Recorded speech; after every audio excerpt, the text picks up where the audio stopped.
What if I told you the money sitting in your savings account right now is getting poorer every single year? Without you spending a single cent. You didn't make a bad investment. You didn't gamble it away. You just left it there. And that's exactly the problem. Most people think saving money means you're being responsible. And honestly, you are. But here's the dirty little secret banks don't want you to know. A regular savings account is one of the worst places to keep your money long-term. Today, I'm going to show you exactly why, and more importantly, what to do instead. Stick around because by the end of this video, you're going to look at your bank account very differently. Let's start with the villain of this story, inflation.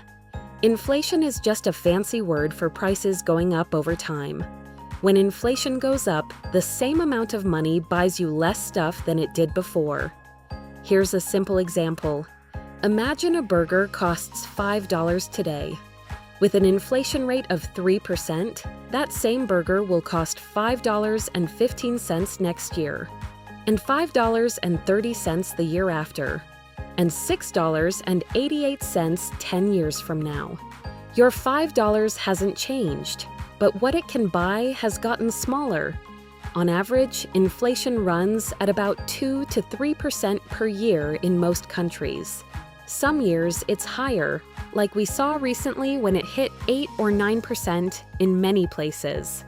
But even at 3%, the effect is devastating over time.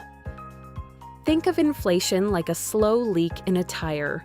You don't notice it day to day, but leave it long enough and suddenly you're driving on the rim.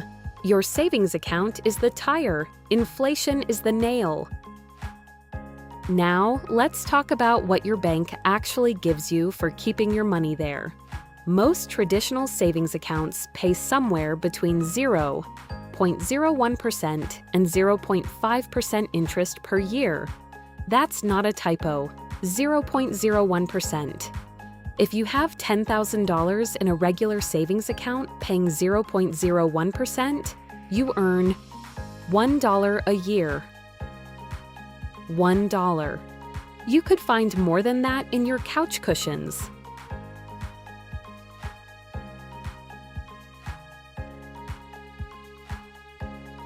Now here's where it gets painful. If inflation is running at 3% and your savings account is paying you 0.5%, you're losing 2.5% of your purchasing power every single year. On $10,000, that's $250 disappearing from your real wealth annually. Not because someone stole it, not because you spent it, just because you left it in the wrong place. This is called a negative real interest rate. Your nominal interest, the number your bank shows you, looks positive, but once you subtract inflation, your real return is negative. You're going backwards. Meanwhile, your bank takes your money, lends it to other people at 7, 10, or even 20% interest on credit cards, and pays you a fraction of 1% for the privilege of using it. The bank wins, you quietly lose. Let me show you just how serious this gets over time, because the numbers are genuinely shocking when you see them laid out. Let's say you have $20,000 in a traditional savings account earning 0.3% interest. Over 10 years, you'd end up with about $20,610. Looks fine, right? You have more money than you started with. But here's the catch. With 3% inflation over those same 10 years, that $20,610 only has the purchasing power of about $15,330 in today's dollars. You actually lost the equivalent of nearly $4,670 in real terms. Your bank account went up. Your real wealth went down. Now flip it. What if you'd put that $20,000 somewhere that kept up with or beat inflation? We'll talk about those options in a moment. But first, I want to make sure you really feel how serious this is. the average person keeps a large chunk of their wealth in a standard savings account their entire life. Over a 30 or 40-year working career, this silent drain can amount to tens of thousands of dollars or more in lost purchasing power. Not lost to bad luck, lost to not knowing this. Okay, now for the good news, because this is fixable and it's not complicated.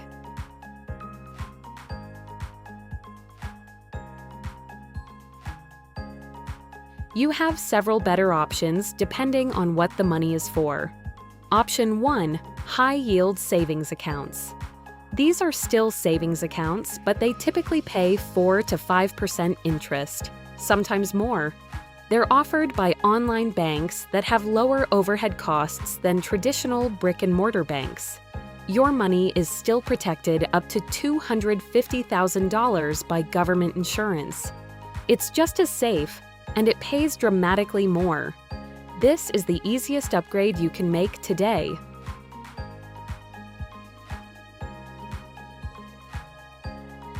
Option 2, money market accounts.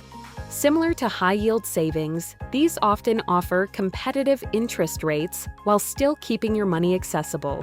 Great for your emergency fund. Option 3, Treasury bills and I-bonds. These are government-backed savings instruments. I-bonds, in particular, are designed to keep up with inflation directly.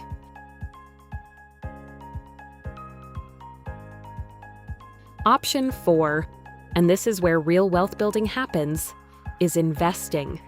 Index funds, ETFs, retirement accounts.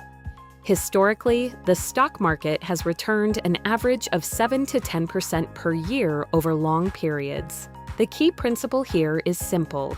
Match the purpose of your money to where it lives. Money you might need next week? Keep it somewhere safe and accessible. Money you won't need for 5 or 10 years? Put it somewhere it can grow. Before I let you go, here's your actual homework for this week. 3 simple steps, none of which take more than 30 minutes. Step 1. Find out what interest rate your current savings account is actually paying. Log in right now, go to account details, and check. If it's under 1%, you have work to do. Step 2. Google best high-yield savings accounts and compare your options. Look at the interest rate, the minimum balance requirement, and whether it's government insured. Opening a new account typically takes about 10 minutes online. Step 3. Decide how much of your savings is your emergency fund versus money you're saving for something more than a year away. That second pile? Start thinking about whether it belongs somewhere better. You don't have to change everything at once. Even moving half your savings to a high-yield account is a meaningful win. Small moves, compounded over years, is exactly how regular people build real wealth.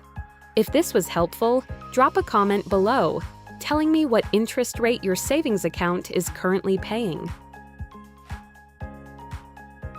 Next week, we're going to talk about compound interest, the thing Albert Einstein allegedly called the 8th wonder of the world.